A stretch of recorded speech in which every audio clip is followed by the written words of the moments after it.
BeTheTalk, episode 137, featuring Thea Wood. Welcome to BeTheTalk. We go behind the talk 7 days a week for tips and techniques to help you change the world. I'm Nathan Eckel, and a talker myself, I'm interviewing others who change the world with their talk. You can too, even if you've never given a talk before. Let's get started with today's show. We are live with Thea Wood. Thea, are you ready to talk? Yes, I am. Thea Wood is a certified image consultant, publisher of SheSpark magazine, author, and speaker. Thea advocates creating a visual message that says who you are and where you're going. Thea Wood, welcome to the talk. Thank you very much. It's an honor to be here.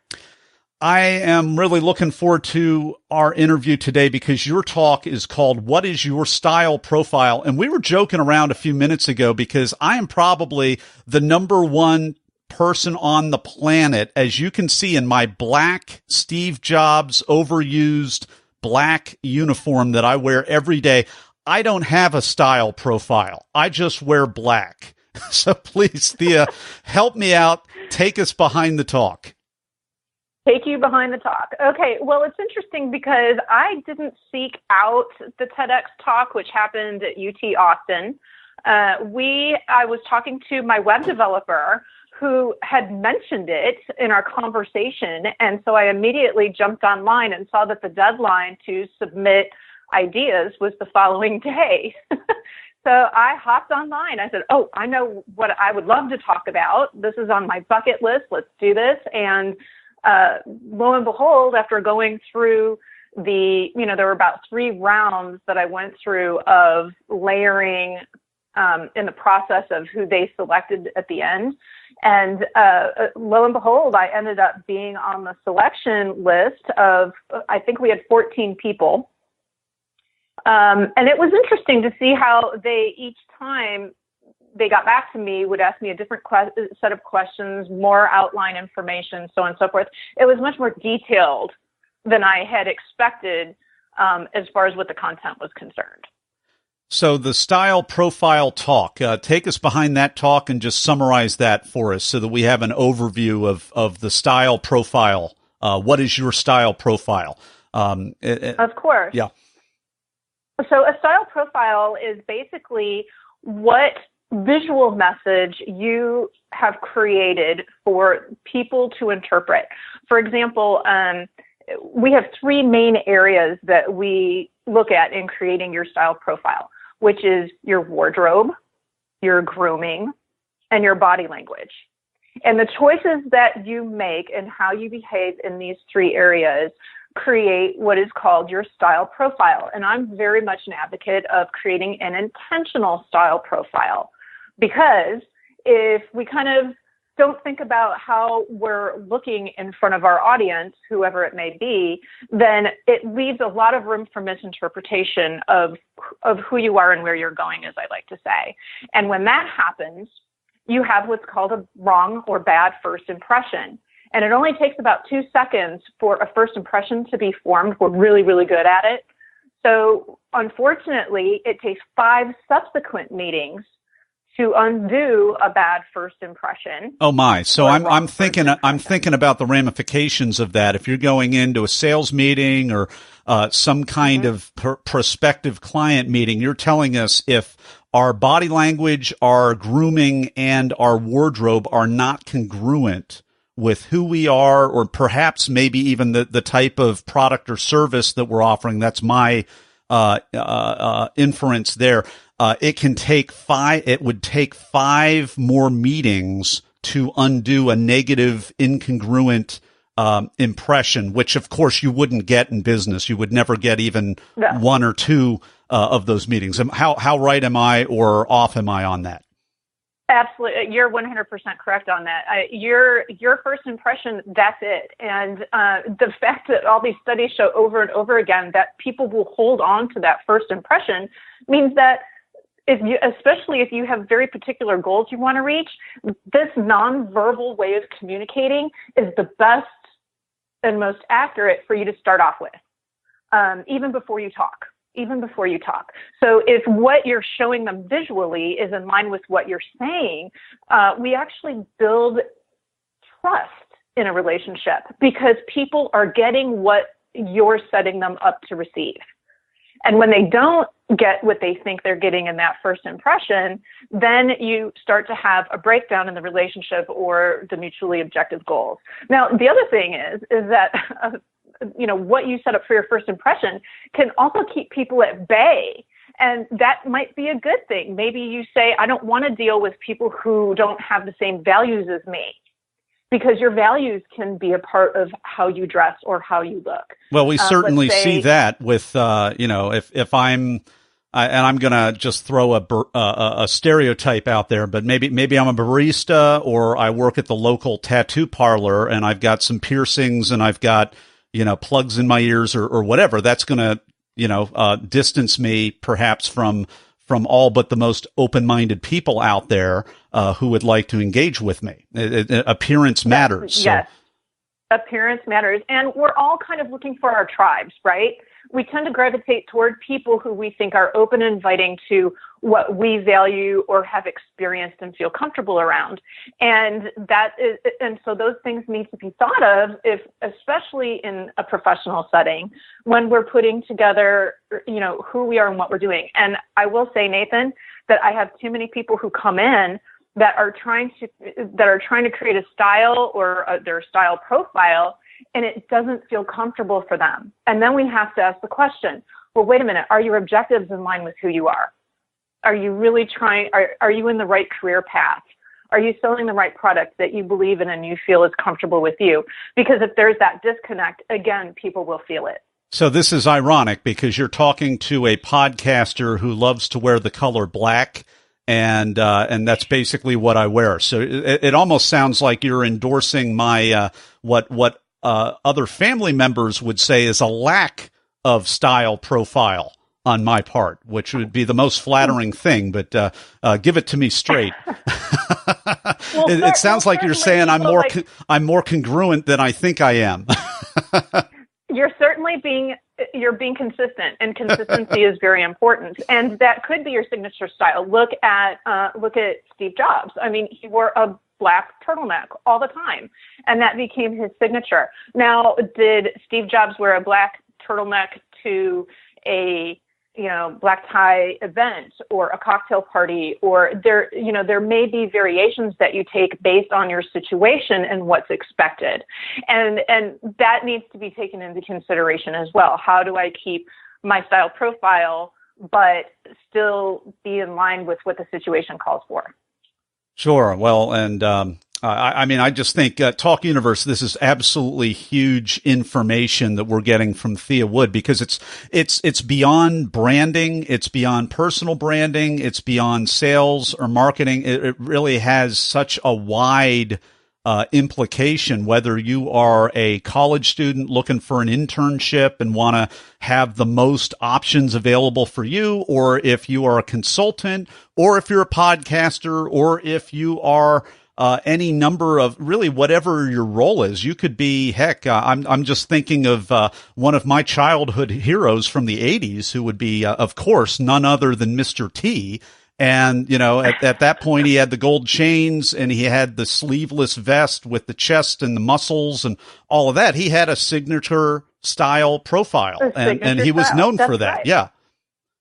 Absolutely. And the thing is that people tend to get a little bit nervous about feedback. So we try to blend in or recede, which is, it just stands to reason because there's so much negative feedback out there. But the ones who really step up and say, this is what I love, this is part of who I am, it speaks to my personality and what I'm trying to accomplish, and they show that visually, then you end up standing out. And that's when the positive things happen, because how are you supposed to attract opportunity if opportunity can't see you? Oh, for sure. So really the question that I really want to ask you, Thea, is how do you, from a place of authenticity,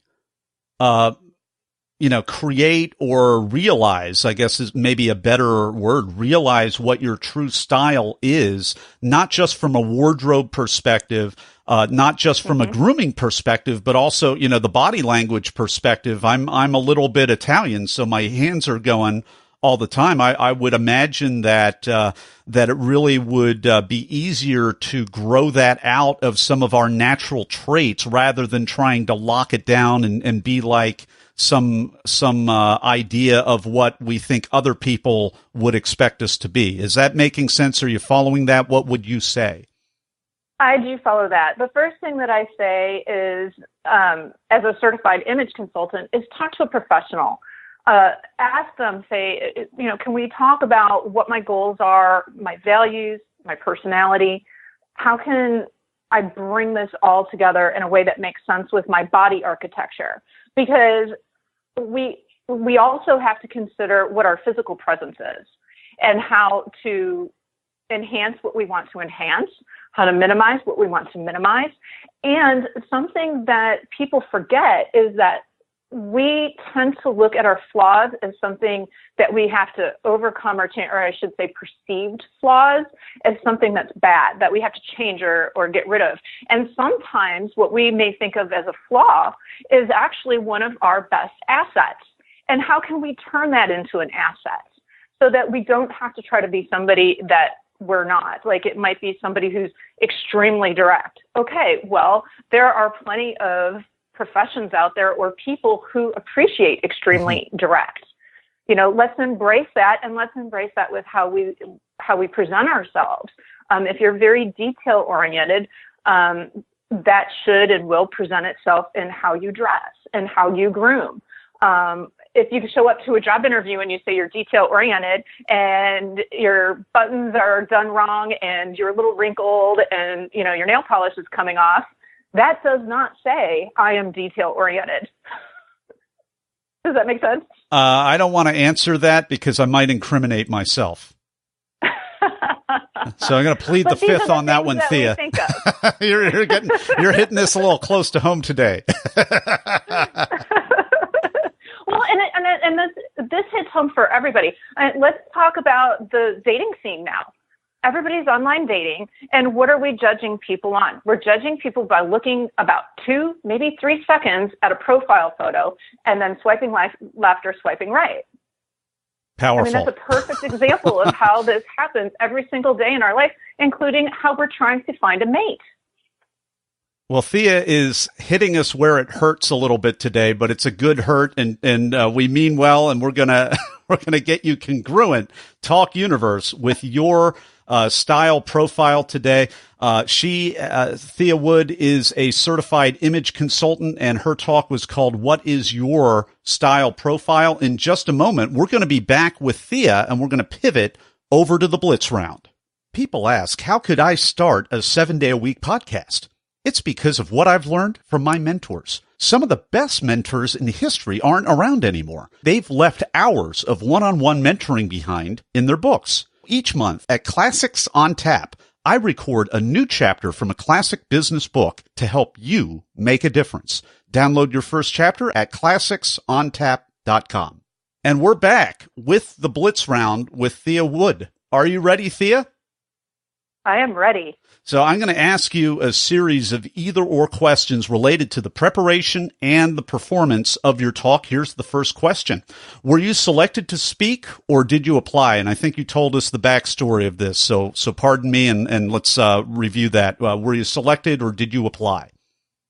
I applied the day before the day deadline. Before, yep. That's the story. Are you a memorizer, an improviser, or a blender? I am a blender.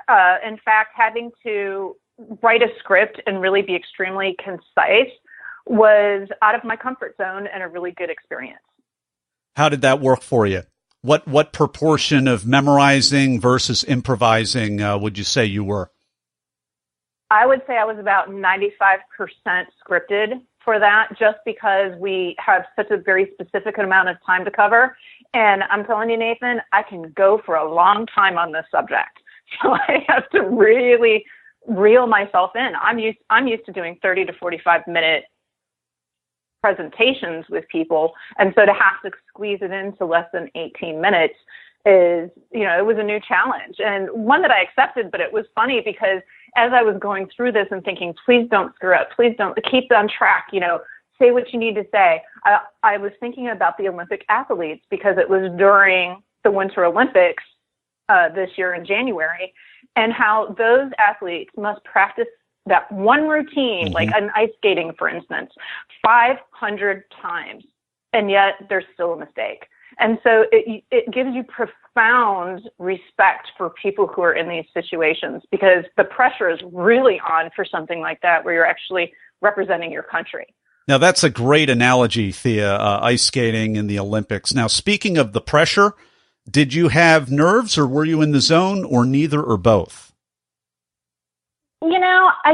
I can't say that I felt 100% in the zone. I was first on stage that day. So I was a little nervous. I didn't have anything else to really go by on what, had come previously. But at the same time, I was relieved that I was up front, ready to get it out there, and had the rest of the day to relax and interact with other people in the audience and during breaks. I would think that would be the plum spot. I was last, and it was a huge honor. It's always an honor to be either asked to be last and close the thing out, or to be first and open it up. I would imagine that would be wonderful to be first, because you can, like you just said, relax and really enjoy and invest in all the other speakers as well. Absolutely. What's a tip, a technique, or a tool that helped you? I will lay it out there. My speaking coach. Her name is Kim Barnes, and she is Barnes Media founder. And I was able to walk through the script with her. She helped me with changes in it. And then sitting down, watching me present one-on-one in my studio, and giving me tips about how I was composed, how I was basically delivering my message, and how to tweak it. And I just cannot thank her enough. I think if you are going in front of especially a large crowd, because large crowds can make you very nervous, if you have somebody like that who helps you with those little tweaks ahead of time, you don't have to think about it anymore, and you'll be much more relaxed. I mean, a premium coach is a must, even if you're already paired with a coach. Yeah, I can't agree with Thea more. Get a premium coach that's doing this day in, day out, to put that extra polish on what you do. You won't regret it, because this stuff it goes on the TED YouTube site with yes. I think 12 million subscribers on that site, I believe. The last I checked. So, Thea, what was the biggest challenge of your talk? Are you talking about pre or during? Either, or post? Any. What was, it could be conceptual, it could be the mechanics of it, it could be in the moment. What was the biggest challenge that you found? I think the biggest challenge, and I'm going to go back to the scripting, I am usually more about outlines and improvising and putting what I need into each part of the presentation as I feel it with the audience and where I am. And this committee was very specific about seeing a script and knowing your exact time that it would take. So my dress rehearsal took 15 minutes and X amount of seconds. And that is the clock that they put in front of me, was instead of the 18 minutes that are, allotted, they put that clock in front of me. And so there was that added pressure of, oh my gosh, I really have to stick to the script if that's what they're expecting from me. And I think I went maybe 60 seconds over that clock. Oh, well done. So now it's a performance, Thea. So what was the most unexpected, strange, or just plain weird thing that happened during or right before your talk? Oh, that's a good question. I would have to say probably right before we were backstage, and the green room, because this is University of Texas campus and we're in one of the halls there, the green room was a storage closet. So I'm sitting in the storage closet with all of these things piled all around me, trying to do a little deep breathing and meditation. And there were people coming in and out, in and out. it's a very active backstage scene, and I wasn't expecting it to be that cramped, that crazy, but in a good way. Everybody was up and excited. It just was weird to me that, here I am in a storage closet with 4 other people, and I'm trying to center myself to get up on stage. So that might have been the kind of crazier part about it. But also the fact that after sitting down in the audience and watching all of the other talks, how amazing and diverse and exciting they all were.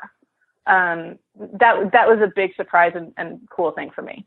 Thea, I next time I bring an organizer on the podcast for an interview, I'm going to find out the backstory of whether that's a requirement for from the organizer's side to have all kinds of junk in the green room, because I had the same experience.